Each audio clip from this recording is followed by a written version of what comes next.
Howard's Conan stories are laid about 12,000 years ago in the imaginary Hyborian Age, 8,000 years after the sinking of Atlantis and 7,000 years before the beginnings of recorded history. A gigantic barbarian adventurer from the backward northern land of Samaria, Conan arrived as a youth in the kingdom of Zamora, see the map, and for several years carries living there.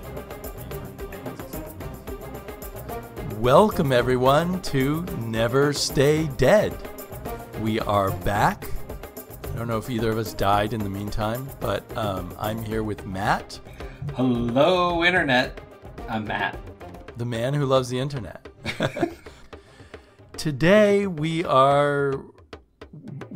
both read something that was my idea to read, which was some early Barry Smith, Roy Thomas, Conan from the early Marvel days, circa 1970, I guess.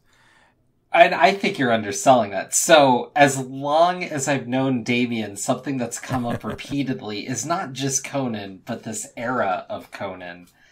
And yes. I've kind of pushed him to have me read some issues for the longest time. And we kind of finally did. And I almost am at the point where maybe someday we can give this another shot. But we should talk about this. Yeah. So I like Conan a lot. And I particularly love those roughly 24 issues that Barry Smith was the artist on. And I probably own each issue in 3 or 4 different formats.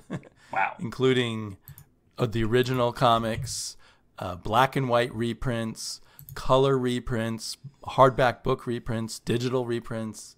There's probably other formats. Oh, I have some of them in these digest-sized books where they used to cut up the panels and paste a few panels per page that they used to sell in supermarkets when I was a kid. So I've been obsessed with Barry Smith Conan since I was 10. I've also been obsessed with Conan since I was 10 because right around the time I started reading Conan comics, I also started picking up the various Lancer books editions that had the Frank Frazetta covers on them. Is Lancer a publisher? Lancer's a publisher. So for hardcore Conan people, that lets them know I was reading the very popular paperbacks back in the late 60s, early 70s, as opposed to some later publisher of them. Because later on, publishers produced hundreds of Conan novels written by a lot of different authors, some of whom were quite the hack. But at this point, it was just a few stories that weren't by Robert E. Howard, but most by Robert E. Howard, the inventor of Conan. There's a question. So, were there Conan stories by E. Howard and then other people did and he continued going? Or was there like a point where he stopped and then other people picked it up? He stopped another. So what happened is that's less interesting. He was a very he was a very prolific pulp writer in the Depression era, 1930s, for something called Weird Tales. He was a friend of H.P. Lovecraft and some other of these weird horror/fantasy writers that wrote for Weird Tales. They all corresponded and shared ideas. And amongst his characters was Conan, and it just appeared as sort of short stories and novellas in these pulps. Okay. And then at age 30, he killed himself. Oh. Around 1938, I believe. Anyway, somewhere in the late 30s.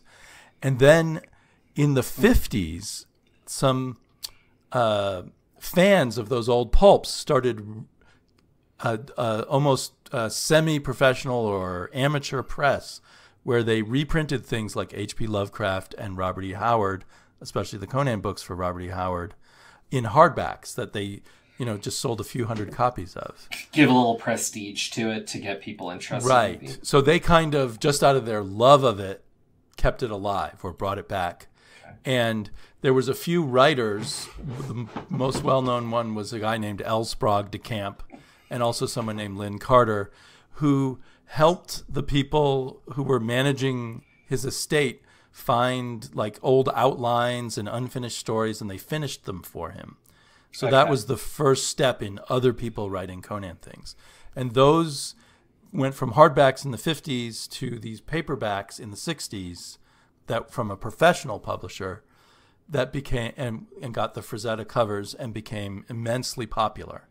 Kind of, the pulp fiction, one of the top pulp fiction things of the 60s and 70s that sparked a huge sword and sorcery revival. Sword and sorcery being kind of a branch of fantasy that always involves a lot of sword fighting and a lot of sorcerers. But not like, it's more earthy than something like Lord of the Rings or that sort of thing. So they used to call Lord of the Rings high fantasy, and sword and sorcery was kind of the low fantasy. See, in my mind, that's all the same thing. That's an interesting. It's very similar, yeah. There's a different vibe. So there, in the 70s, especially, there was a huge number of barbarians wandering around fantasy worlds with swords, running into sorcerers and having problems with them. I was looking around. Most of my books are in boxes, but like here's one called Wandor. All right. No one remembers Wandor now, but I do because I read a lot of these things. There was all kinds of imitators. Thongor was one that was written by Lynn Carter, one of the people who helped with Conan, who actually became a Marvel comic for a while. And was integrated with the Conan Marvel stuff. No, I don't think so. I think he was kept separate. Oh, I thought I saw his name in here, but they all sound the same to me. I don't think so, but maybe. Okay. And then Robert E. Howard had other characters like Kull, King Kull. You may have seen comics with the name Kull. Kull. Yeah.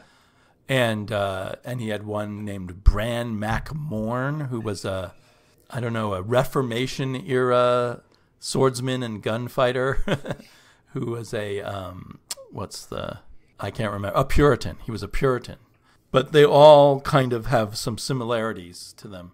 No, Bran MacMorn wasn't. The Puritan was Solomon Kane, I'm sorry. So a lot of these things, I think the comics helped. It's hard to tell whether it was the books or the comics, which led to movies about these people in the 80s, like the Arnold Schwarzenegger Conan books.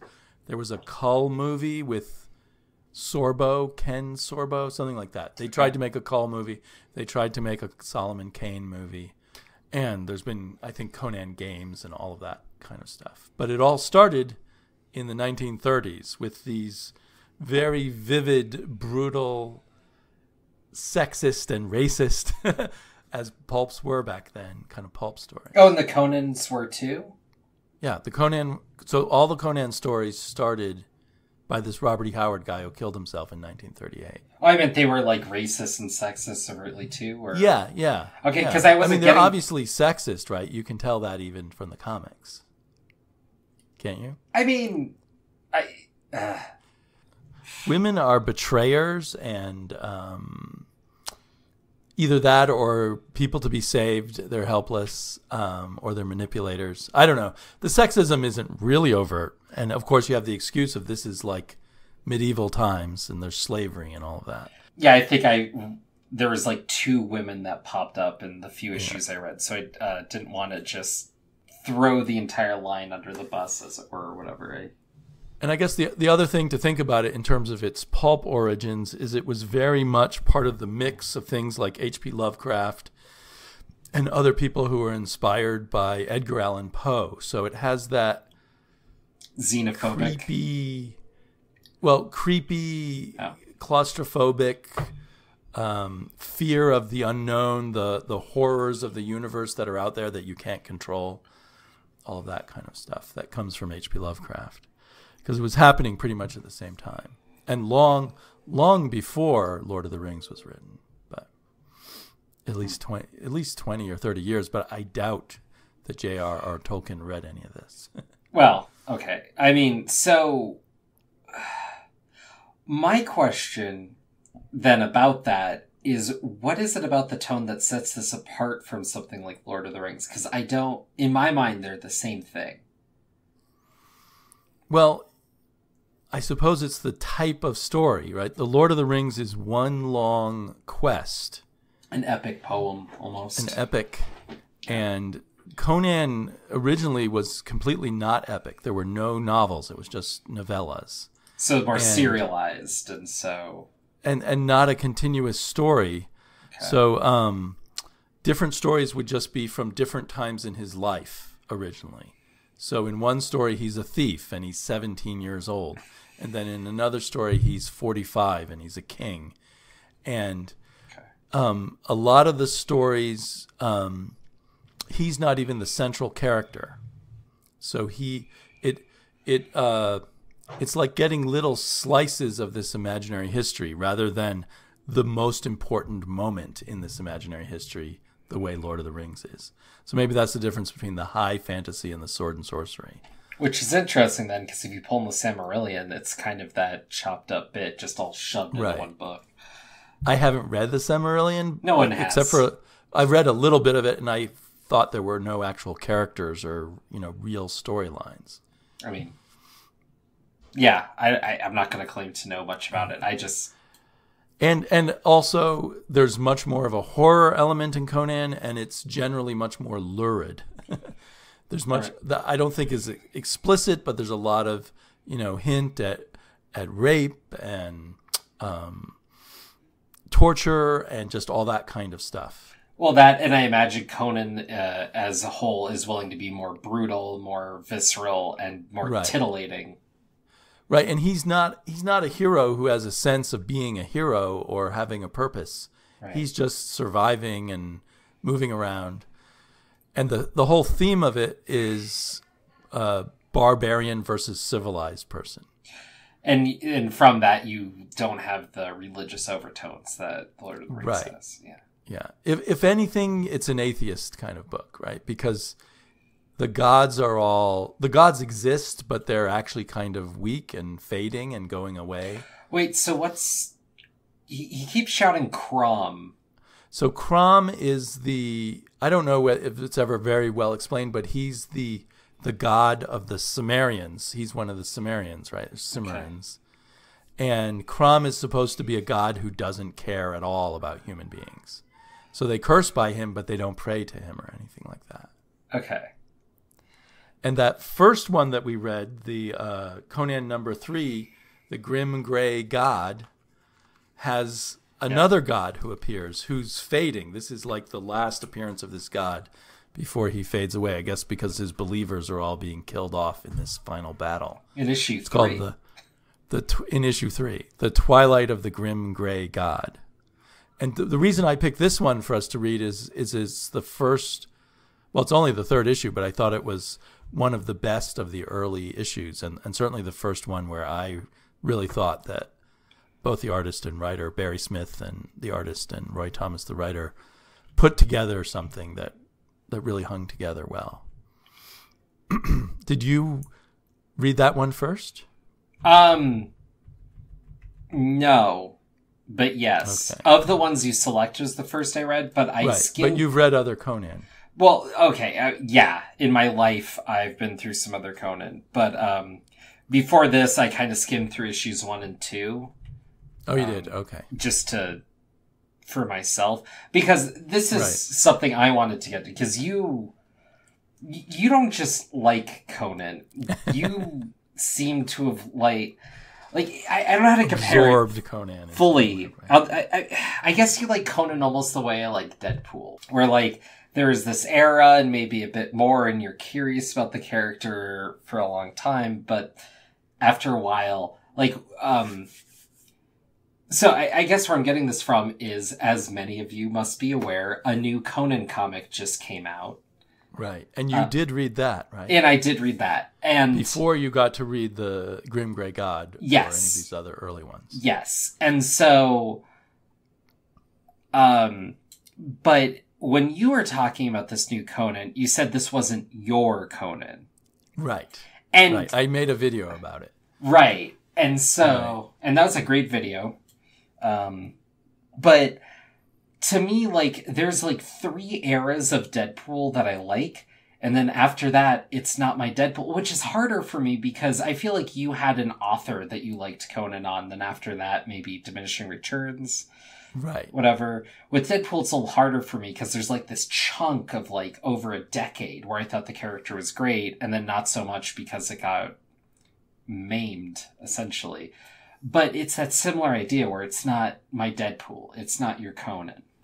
On another level, Conan is a bit like the Turtles are for you, where like you love the very early stuff, even though some people might find it a bit unformed yet or something. And it is like, yeah, but you still love it because it's part of the coming together of something that you love. Like it has a historic interest for you. It does, though. I would honestly say like Eastman's early stuff, even, and layered stuff, like there's something magic there that's comic book. Right.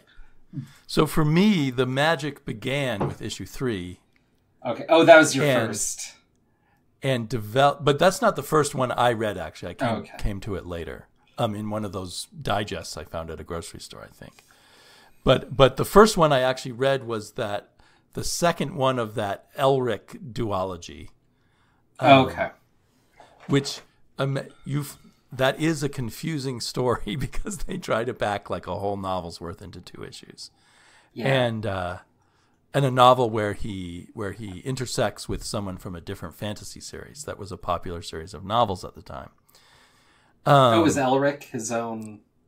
Yeah, Elric was a very popular sort of anti-Conan character. He was the reverse of Conan. Because he's a mage or magically inclined. He's a sorcerer. He's like a weak, effeminate scion of generations of decadent kings and queens in this most decadent elder race. I didn't get weak or effeminate, but like regal and composed. Well, the comic book didn't capture all of that, so I'm throwing in my memory of the books. So like he would be dead if it weren't for sort of magic herbs that he takes that keep him going. It's almost like he's a hippie. It's almost like he's, someone who's like someone with asthma who's kept alive by his inhaler or something like that. All right. And instead of he's known as the betrayer of his people and all kinds of stuff like that. And his sword is basically evil. He tries to use it for good, but often the sword gets the better of things. They didn't go into that in this comic. Anyway, you can see how into all this stuff I am. Yeah, no, that's great. But so I find it fascinating. Like you didn't read the original Turtles when they first came out. Like you, I've over time got the whole timeline of everything, and I find it fascinating to see the art develop and the world develop. Yeah. So, and I probably have about 150 various Marvel issues, but I don't have all of the Conan. I eventually did get tired of it. And then I picked up on the Dark Horse Conan, and I liked the earlier authors on that. And then it sort of got tired also. People were hacking it out more. No offense to Fred Van Lente, who I'm always persecuting, but his run on Conan was just okay, and so I didn't stick with it.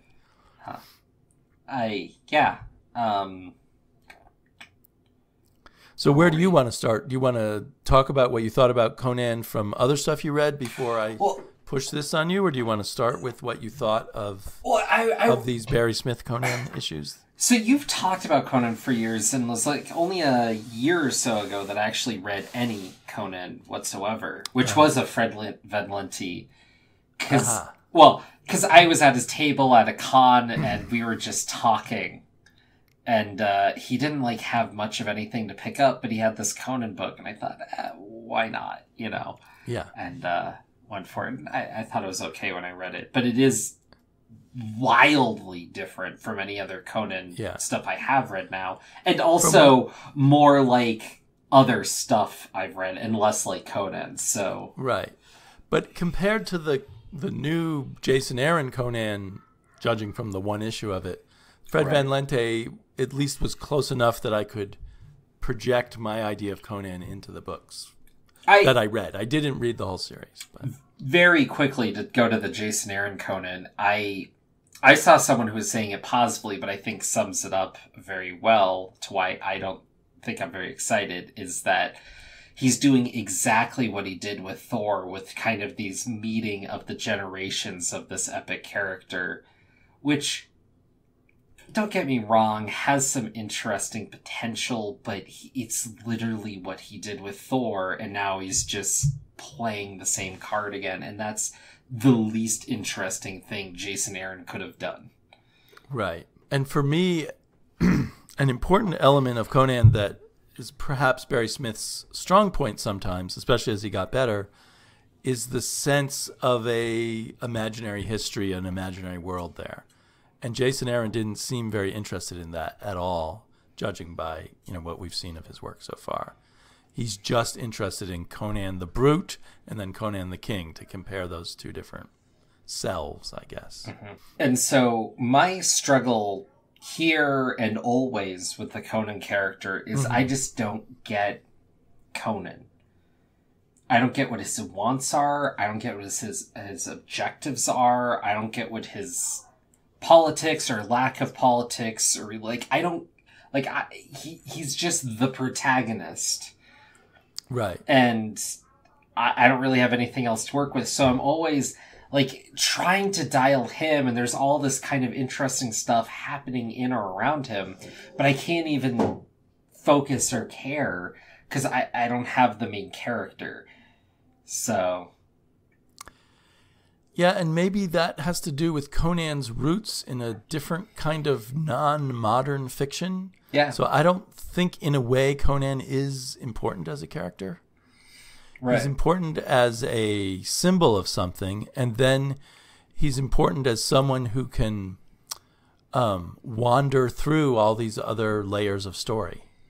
Right. He has an effect on the story, usually in a big way, but each episode, like in this Grim Gray God, he's just one of the actors in this melodramatic series of betrayals and violent warfare. Mm-hmm. So he's almost a witness to things. There is some development, because he's supposed to still be basically a teenager here, and he's just beginning to have a taste of, the sadness of the world or whatever you have here. Right. And so to compare, I don't even think you'll know this reference. Mm-hmm. But I've enjoyed stories with that method and mode, I guess. But for me, the place where I go to where that method's been used is anime. And in particular, my mind's jumping to Cowboy Bebop for whatever reason. Spike, the main character of that, is usually the protagonist of any given episode. But there's only a handful that actually focus on him and his story. The rest, there's a story that he's a part of, but he's just there. But the show still introduces him and his beats and kind of what you need to know about him generally in 2 to 3 beats.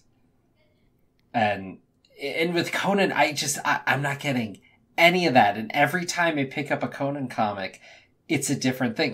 In the first few here, he's wearing this, I'm just going to call it a stupid hat. I don't know what else to call it. A horned helmet, I think. Yeah, with a little nubbin on little top. Black designs on it. Yeah. A Viking hat, I guess. Which as a kid I thought was very cool, but I can see why you think it's stupid. And he's wearing weird sandals, and he has an odd necklace. Yeah, I'm fine with the rest of it. The hat just, it's not his color. I don't know. It's out of season, something. But then, he'll look completely different elsewhere, but he'll also have a different circumstance, and I just can never... What's this guy about? What's his deal? If I'm a method actor, what do I need to know about Conan to make it work? Other than getting ripped first. He's Superman. What? No, he's not. How is he Superman? Not the oh, my planet has been destroyed and I'm an orphan Superman. But the Superman who is the implacable, invincible character who bestrides the world. Only he doesn't know he's Superman. But while everyone else dies all around, he's just keeps going. He's the Energizer Bunny of the... Well, okay, but Superman is a... what's the word I'm looking for here? A virtuous paragon. Okay. He is the oh, hi. We may have to cut things out a bit. Did you want to say hi to Matt? I mean, to get really analytical about it, there's a lot of characters like Conan that maybe are like, because of when I was born and became a reader, I'm more connected to the Victorian era type of noble savage like Tarzan and a bunch of other Edgar Rice Burroughs characters and other characters that kind of showed up in pop literature that were still showing up in the 70s, but were kind of throwbacks to that period. So Conan is the idea of the savage being superior to the civilized man, which was a popular idea for the Victorian era or Edwardian era or whatever, what have you.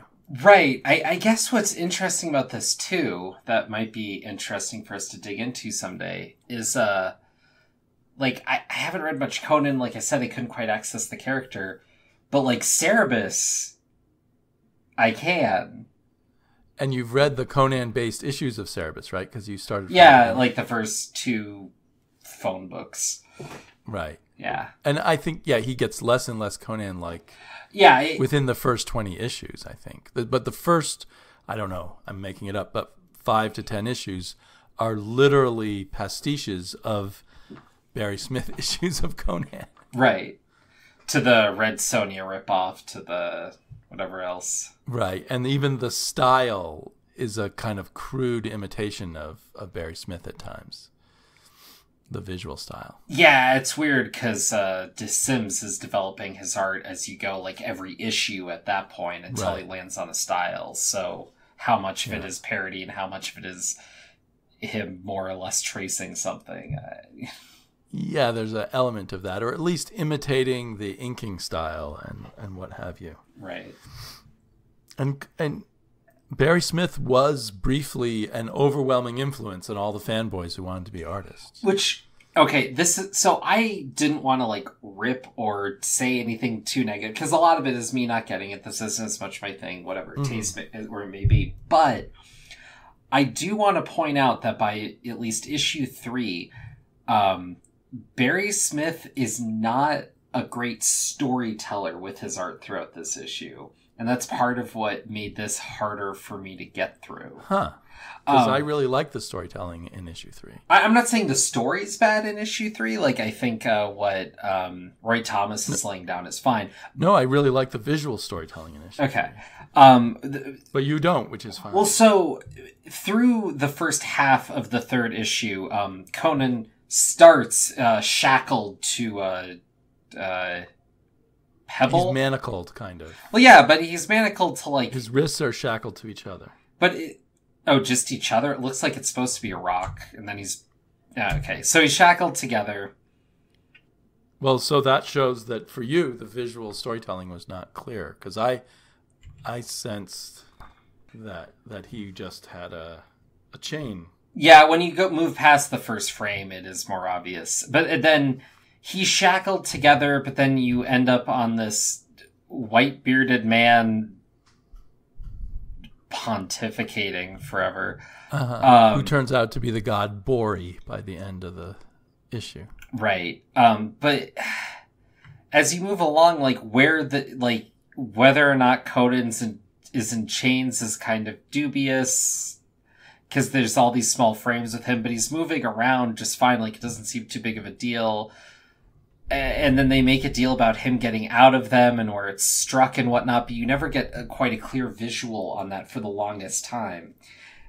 And it's supposed to be central around Conan and his need to follow this guy is the fact that he's in shackles, but it's just kind of framed out unnecessarily for nothing else, really. Huh. I did not have that problem, but... You know, I mean, he gets into a fight with the chains, but I don't know. Like, I'm following the chains and trying to understand what's going on with Conan, because that's his plight here. But it's barely a plight. And then there's, like you were talking about earlier, all this stuff with the idea of the gods losing followers and losing strength and whatnot, which kind of sets up a lot about the world, right? Yeah, I mean, I suppose it sets up a lot about the world. It sets up, really, if you've read a lot of Conan, the fact that Conan passes through all these kind of wild situations and witnesses them, but they're all different, and he lives in a world just drenched in magic, but he thinks magic sucks and doesn't trust it and doesn't want anything to do with it, but of course runs into it constantly, like Constantine after a fashion. Yeah. I don't know. I guess it just does not click with you. Well, and like you talking about it makes me more interested. When I hear you go through it, like I just feel like there's something I need to access it. Really, what I think needs to happen is you need to take a page from our Podfather and just kind of do an ongoing series with these old Conan issues and go talk about them, see what you can pull up and just, go through it. Go through it issue by issue. Yeah. Like he's doing with his friend page by page of Superheroes, right? With Peter Rios. Yeah. But see, I thought I was going to seduce you into wanting to do that, but obviously you're the wrong choice. Well, I was trying to seduce you into the Turtles, but that didn't work either. I know, yeah. So we both have failed. Although I liked the Turtles more than you did, I just didn't feel tempted to go issue by issue. But if you have some more issues of the Turtles you'd like to do, and we could do few issues at a time. See, I find his storytelling wonderful, and I love the sequences of panels that frequently appear. It's kind of the opposite of modern comics that are full of these giant panels, and like the new Conan had a lot of just huge panels with one kinetic movement, and this has all these panels that follow Conan like walking up a stairwell, because he's really angry and he's about to go throw his ex-girlfriend off the roof. And I find that much more effective and good storytelling for me. I did find his storytelling a little rough in the first two issues, and there's some rough moments going on, and then by issue 24 he becomes this really amazing artist, both in the storytelling and the surface rendering of everything. But even by issue 11, which you read part of, it's called Rogues in the House, which is also one of the famous original Conan stories. To me, the sequencing of the panels just is both kind of entrancing, and I'm holding them up to the screen, but of course no one on the podcast can see the screen. But so I'm just holding them up for Matt, I guess. But the way he slices moments of time, I find really effective and adds some emotion to me that might not have been in the script. I assume all of these were done Marvel style, where Smith was working from a synopsis, and then Roy Thomas added the dialogue, because I think they just always did all Marvel comics like that back then. To me, it's a little bit of a mystery why I like Conan. I mean, I think it's just all I can say, but it doesn't seem like enough, is that contrast between him and the worlds he walks through, or the portions of the worlds he walks through, and the layers of magic and history that everywhere he goes seems to have. Okay. And there are all these histories. Like he wrote, the author before he died wrote a rough outline of the history of the imaginary lost histories that led up to the Hyborian Age, all these other ages that come before them. And then some fans of his wrote up what they thought was the timeline for his life, where all the different countries he went to, and Howard read that and said they got it pretty much right. So there exists just all this material that if someone like Jason Aaron wanted to, he could really build on that and work with it. I wonder if I guess that appeals to some kind of nerd in me. I wonder if Aaron has any care, or if he's just going to try to reach back to the older Marvel stuff, or just go his own way with it, which normally I'd be for, but in this case I feel like if they're not pulling from older Conan tradition at this point, it makes me wonder why even bother. Well, Travis from the YouTube channel Oddfellows Thoughts, discussing it with me, said he thought that Aaron was basically just doing what he thought was the Conan from the Arnold Schwarzenegger movie. Huh. Which might explain, I mean, that Conan is not, he's dumber, and he likes his enemies to suffer. You know what I mean? So he represents a more nasty version of Conan, but not as nasty as the one they present in the new Marvel Jason Aaron Conan. Okay. The weird thing is all this talk about Conan and even you not enjoying it much makes me want to read even more. But it's definitely wrapped up in my 10-year-old self too. Right. But why my 10-year-old like this? Why the 10-year-old me like this so much? I can't say. Huh. Yeah. I don't know. I'm curious. I just feel like I didn't quite break through a certain level. Because, I was reading these, but I wasn't paying attention to where the story was. I was so preoccupied with trying to figure Conan out that I don't think I was really there. In one way, while Conan is kind of a bricks and mortar, I don't like magic and I just fight and I'm tough and unstoppable kind of guy, he's traveling through this world of romantic poetry. All of these people have these tragic, romantic, unhappy, melancholy stories that he's wending his way through. And every once in a while it affects him. You know, he falls in love with someone and then something tragic and awful happens to them. And then he goes off on a bender and becomes a pirate for a few years or something. All right. Huh.